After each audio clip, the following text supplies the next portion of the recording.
The frantic moments not long after an armed group allegedly broke into Theo Meadows' house. So he stuck the gun at me through this hole here, like actually put it through the broken glass. Meadows met at our studios, still afraid to bring people into his home after what happened.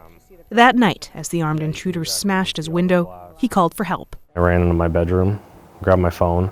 That was when I called 911 for the first time. And as soon as I put the call through, I got a please hold.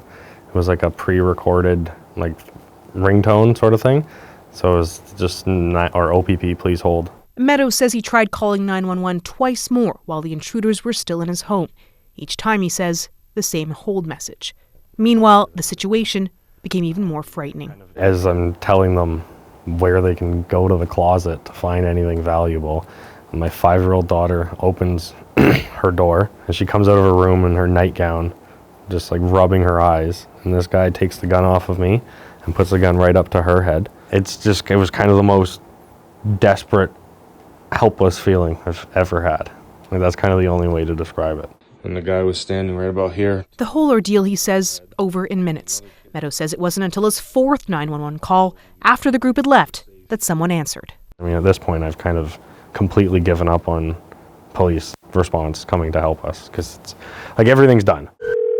Emergency? Do you need police, ambulance, or fire? CBC News has reported extensively on 911 wait times in the city of Toronto. Where Meadows lives is patrolled by Ontario Provincial Police, where 911 calls go to 4 call centres province-wide. In a statement, the OPP said it couldn't comment on this case as it's an active investigation. When it comes to call centre staffing, it also wouldn't say anything, citing officer and public safety purposes. But it maintains that of the more than 1 million 911 calls it received last year, 75% were answered within 14 seconds. This advocate says 911 call center staffing remains a problem countrywide. If we don't sort of take that step and start investing in our public safety communicators, the problem that you're seeing in parts of Ontario, it's not going to get better.